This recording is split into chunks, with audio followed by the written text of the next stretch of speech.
اروح لك فين؟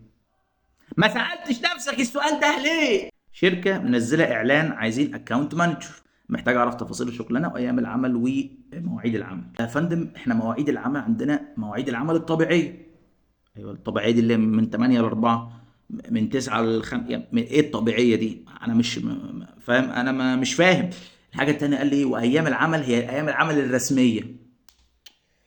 فانا يا جدعان خلقي ضيق خلاص، انا فاهم، انا يعني بعد الوقت ده والتجارب الكتيره دي خلاص بقى بقى خلاص فاهم. انتوا كنتوا الشركه على الله حكايتكم.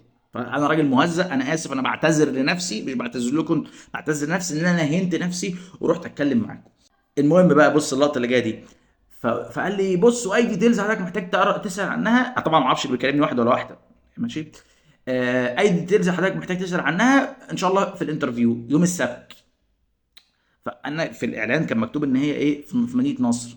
انا طبعا اديته لايك ازرق معفن وقلت ان انا دول شركه هطله، وده واحد هطل او واحده هطله اللي بتكلمني، فانا اكيد مش رايح. ده فور شور.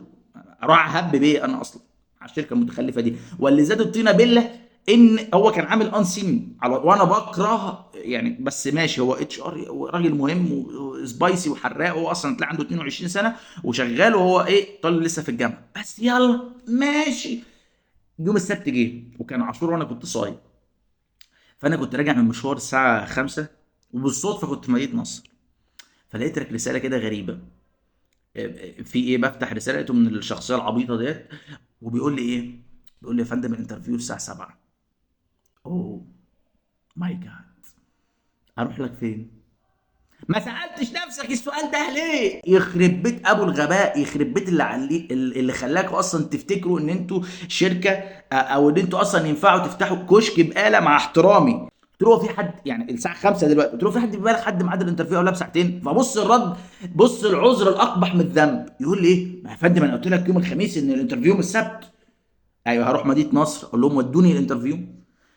يعني ايه ده؟ شركتك ما فيش ثلاثه في مدينه نصر يعرفوها، مش هقول لك ثلاثه في مصر. خلاص. اروح انا ازاي؟